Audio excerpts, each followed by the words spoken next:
All right, Chris Jurgensen coming to you from the collective. This is going to be a series on playing the blues, and at first some of it might seem like basic stuff, but I promise you at one point it's going to turn into something a lot more challenging, and so we're going to take it from the very beginning. And the very beginning is just talking about the form of the blues and a few details that everybody needs to know. So I'm going to go over here to my little board over here, and I'm going to start writing some stuff. This is the basic blues progression. And if you look at it and you count the bars, there's 12. 1, 2, 3, 4, 5, 6, 7, 8, 9, 10, 11, 12. And it's only 3 chords until you get into more complicated styles of blues, like jazz blues. But the bottom line is it's almost exclusively a 12-bar progression, and you can't mess with it too much or else it's not the blues anymore. So it's, well, as I said, 3 chords, and it's the 1 chord. And so if we're in the key of A, in this case, the 1 chord is an A chord, and it's an A7. This is the 1 chord. And then the next chord is the 4 chord. But you know what? I'm going to write a parenthesis here. You know why? Because sometimes you have it, and sometimes you don't. And when you do have it, it's called the quick change. So if you're going to go and jam with some people,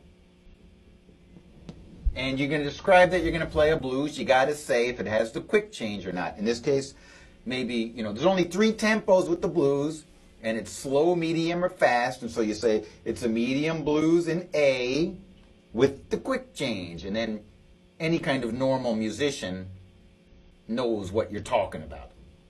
Then it goes back to the 1 chord for 2 more bars, 4 chord for 2 more bars, the 1 chord for 2 more bars, and then it goes to the 5 chord, right? A, B, C, D, E, 5, the 5 chord to the 4 chord, and then we have these final 2 bars, which is 2 of each, the A7, then the D7, the 1 in the 4 chord, and then the 1 in the 5 chord.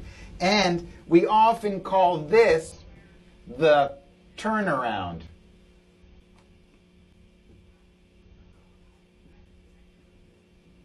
And if you are familiar with the blues at all, you know that there's a lot of phrases that you can play for the turnaround, You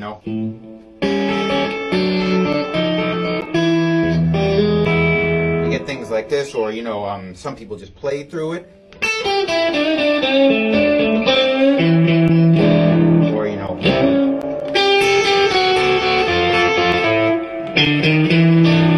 there's different ways that people deal with it, but those are important things to remember. And is the only kind of blues 12-bar blues? No. There's 8-bar blues, and there's 16-bar blues, and there's minor blues. There's different things, but we'll get to those at a later date. Today we're just going to deal with the 12-bar, and it's a good place to start because 75-80% of all the blues that you're going to play is going to be based on this.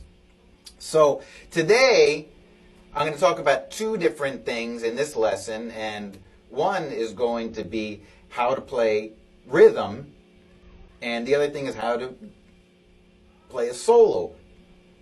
And especially the soloing part is going to go into really a lot more steps in later lessons. But first things first, and this stuff might be basic, like I said, but hopefully you can get some good information out of this lesson too before you move on to the next one.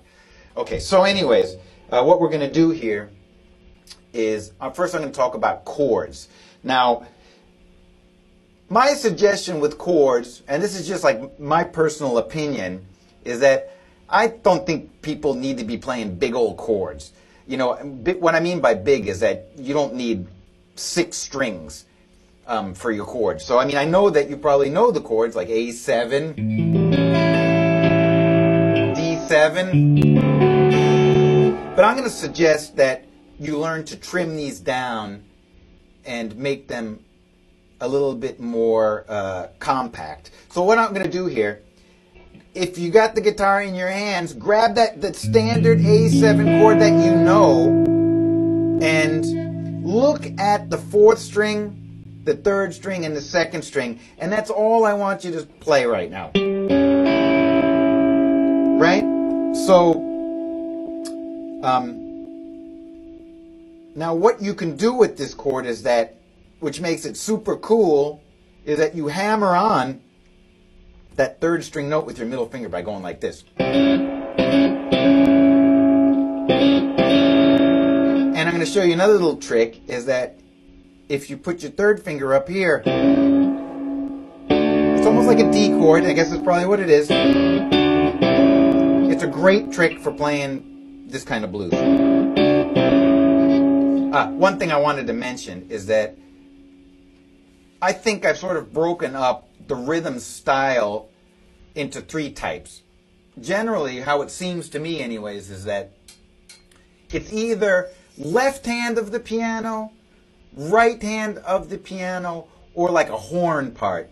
So in other words, a lot of times, which is probably the most common way that you hear a lot, is where people just play sort of like the left hand of the piano on the guitar. In that case, the bass almost will exclusively play the same part. So it's like this.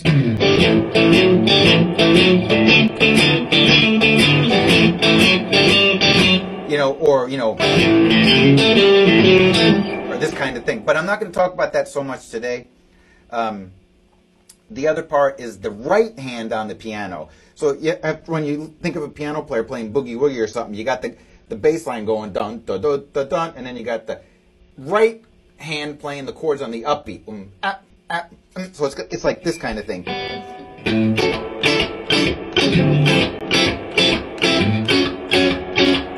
But I'm not going to talk about that today either. Today I'm going to be talking more about like the horn part that I sort of associate this with, which is more of like this kind of thing.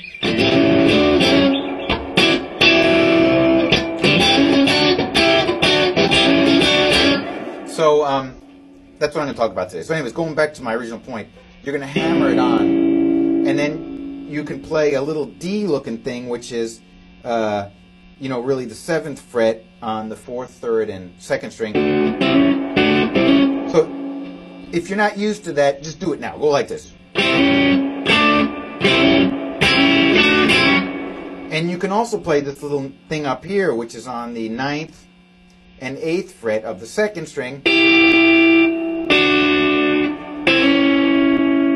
And you can combine them in a various fashion, but it's important that you listen to who's singing, or the vocal part, or if there's a solo part going on. But what I'm going to do here is I'm going to take my handy dandy blues track, and I'm going to edit it so that we just play the 1 chord, and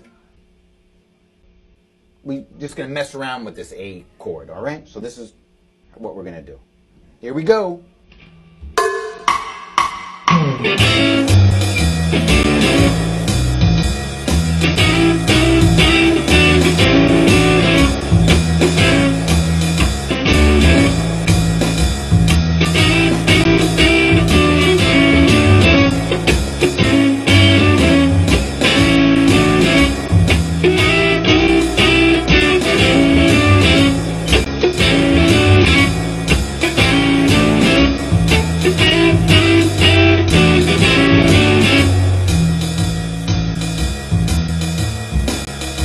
Okay, now you could take the same pattern and move it around to every chord. There's no reason why you can't. So you could go for the A chord, for the D chord, for the A chord, for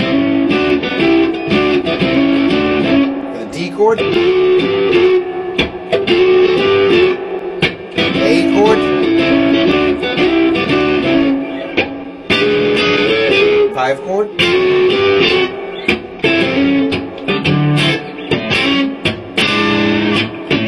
Okay, so you could do it that way. I'll just give you a little example, just for the fun of it. Here we go.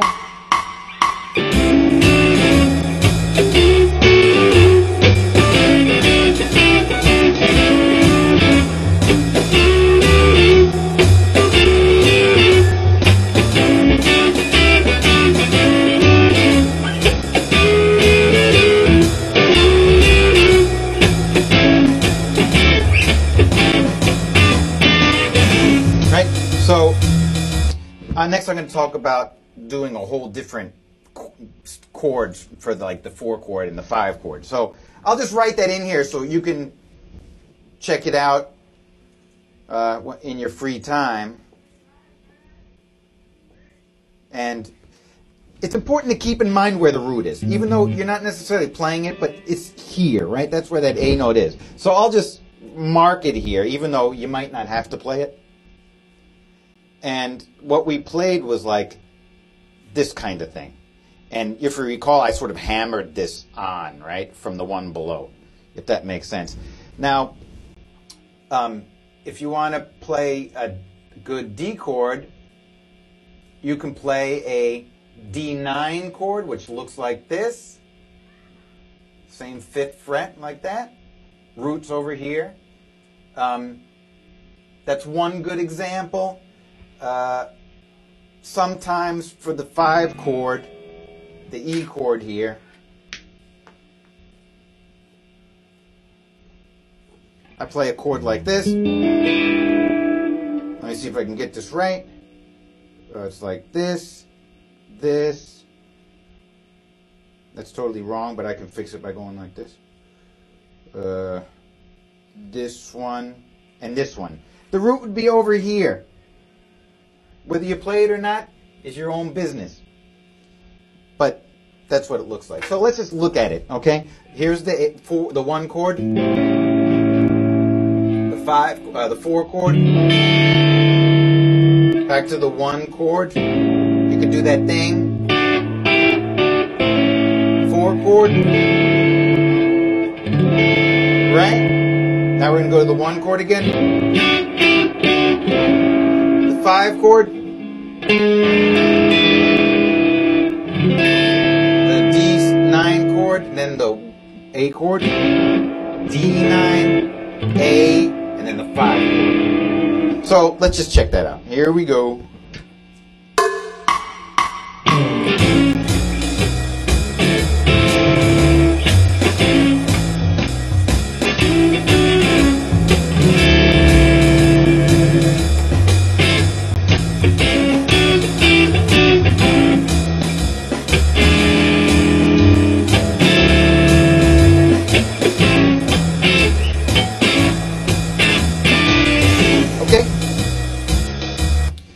There's some other variations you can do. One that I really like, and you don't see a lot of guys do it, but I think it's a super cool one. We did 1 D here, so let's just change this one here. It's sort of a brighter sound, and it's like this. And let's see here. I'll write it to make it easier for you.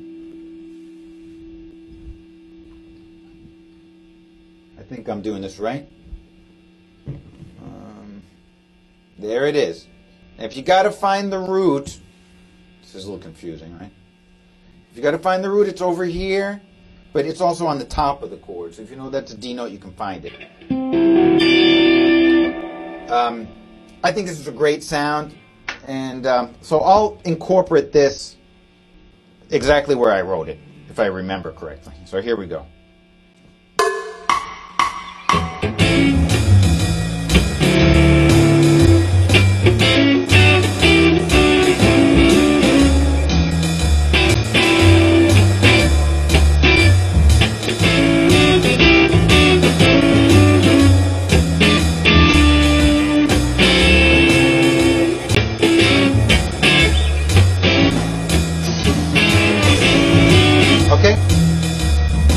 So these are some tricks for the chords.